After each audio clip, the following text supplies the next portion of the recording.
Hello. Today we're going to be looking at the best girlfriend Darth Vader never had. That malevolent master manipulator, Lady Macbeth. It always strikes me as ironic that the first time we meet Lady Macbeth, she's reading a letter from her husband. In other words, she's reading his words. And I find this very ironic because later on in the play, such is the depth of her influence on Macbeth's character, that it is Macbeth that is aping or mimicking her words. It is Macbeth who is aping and mimicking her arguments. And that first scene where we meet her, Act 1, Scene 5, we get a sense of her ruthless ambition and the general immorality that characterise her nature. She criticises, she sneers at Macbeth for being a kind man, for not wanting to cheat and deviate from the moral path in order to achieve his desires. And of course this blows back on her, and we get a good sense of the moral vacuum that sucks away at the core of her soul. By denigrating Macbeth's positive features then, we get a sense that this is a character, Lady Macbeth, who is not restrained by moral codes, who does not respect her position in the chain of being. And later on in that scene, we see more of her sinful disregard for the natural social order.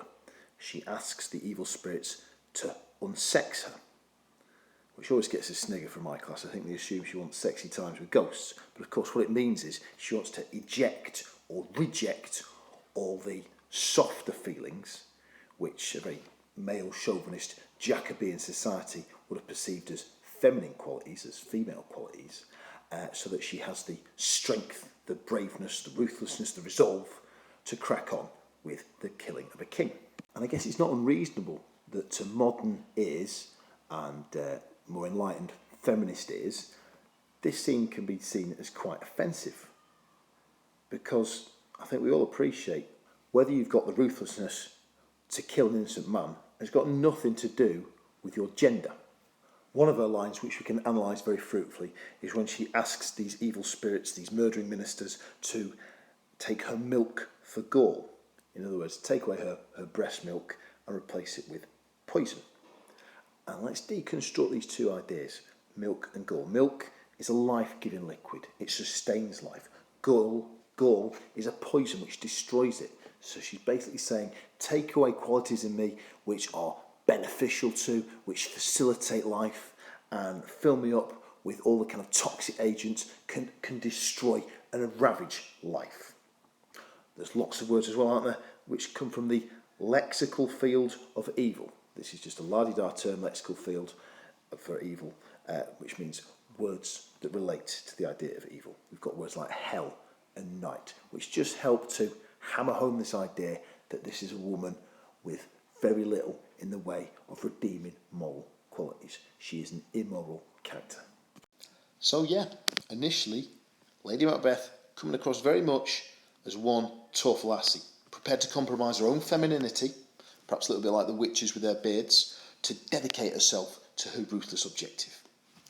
And yet, it is possible to perceive a germ of weakness running through Lady Macbeth's character. A germ of weakness that underpins or undermines, perhaps, her character. First of all, the fact that she needs this outside help, this supernatural agency, in order to commit the killing of the king, bespeaks a lack of strength in her character. Then there's her fear that heaven will try and stop proceedings, that will, her morality, much as she tries to suppress it, will bubble up and try and make her stop. I think she says at the end, it will make her scream, or heaven will scream, hold, hold. And the fact that she repeats that word, that repetition, suggests that she's got an almost hysterical fear of a latent morality, a repressed, contained sense of right and wrong, breaking out and stopping her committing this sinful deed.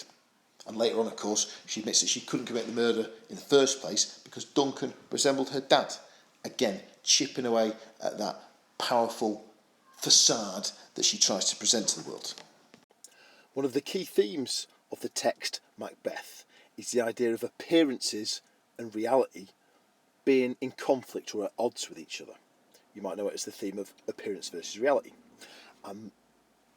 Lady Macbeth advocates a policy of deception to avoid exposure when she's going about plotting the regicide of Duncan. And of course, deception ties in very nicely with the idea of appearance versus reality, pretending to be one thing but actually being something else underneath. And she levels a bit of a pep talk at Macbeth, doesn't she, in Act 1, Scene 5? And she advises him to look the innocent flower, but be the serpent under it. And obviously this means look innocent to hide your evil intent. But it's significant, this line, on a number of levels. First of all, this line is an imperative, which means it starts with a verb, like watch this, buy this, do this. It's a command, basically, or an order. And it's significant that one character uses imperatives because it gives a measure of their power or influence in the relationship. She literally gives the orders in this relationship. It alludes very clearly to the power she wields over Macbeth. And I love the idea of the serpent, because a serpent, we can deconstruct this word very fruitfully and rock in an examiner's world. Serpent has connotations of the devil. The devil appeared to Eve in the Garden of Eden as a snake or serpent. So be the serpent, the snake underneath. Yes, a serpent is a dangerous snake, but it also alludes to that devilish, hellish quality to their intentions. They want to kill the king, which would be seen as about as immoral as it gets in the Jacobean era. In fact, have a good gawp at Act 1, Scene 5, because it is a scene that's peppered in imperatives in Lady Macbeth's dialogue. Again, it just telegraphs loud and clear the influence that she wields over her husband. Just having a look at a few, you've got look twice in fact, bear and leave. These are the first words of imperative sentences that she levels at her husband to control him. It's significant also she refers to him as my thane. If we want to be very clever and A star about this, we can interpret in two ways. The first level, my thane, shows an affection between them, and there's a genuine warmth and love between these two characters. On the other hand, my can be possessive, can't it? And again, just reinforcing or strengthening the idea that she has ownership or control over her husband. And to add a layer of social context to this scene, because I appreciate with a lot of exam boards you've got to look at the social conditions, the social context, and link it to the play. The idea of this female character being bold and dominant and assertive and controlling her husband, this would have been in gross defiance of the gender expectations of Jacobean England and Elizabethan England before it. I mean, yes, you might have had Queen Elizabeth on the throne for a good long swedge of time, but be under no illusions, this was a patriarchal, this was a male-dominated society, and a woman was supposed to take her lower, her subordinate position in that social hierarchy, that chain of being. So seeing this female here being assertive and bold, that would have been, I suspect, quite exciting to the contemporary audience, to Shakespeare's first audience. I reckon it would also, for women at least, probably be quite cathartic, quite liberating as well. And by all means, when you're writing about this in Section B of the EdXL exam, these are very intelligent points to toss in. I think we all know, don't we, that Lady Macbeth is a black belt manipulator. And if you ever want to bone up on persuasive techniques for compelling people to do what you want, you could do a lot worse than deconstructing the way she persuades, goads her husband to commit the heinous crime of regicide. It's in Act 1, Scene 7 that we see her plying her tricks. One of the things she does is she uses emotional blackmail to secure his compliance in this deed. It's on about line 38 of Act 1, Scene 7. She says, "From this time, such I count thy love." So in other words, you over-exaggerated how ambitious you were. I now assume that you exaggerated how much you said you loved me. Clever trick. She also throws in a few rhetorical questions, which are the bread and butter of persuasive communication. And then she goes further. She accuses him of cowardice. She uses words like afeard, coward, calls him green and pale. And this is a particularly crafty approach to getting Macbeth to do what you want, because his self-image as brave Macbeth is also his weak spot. He's a professional soldier. His sense of who he is, his identity, is determined by displays of bravery. So, if you can question that bravery, you're going to be able to get him to do things that he doesn't want to do just to live up to his reputation and his sense of self. And she capitalises on this attack on his identity by also attacking his sense of masculinity.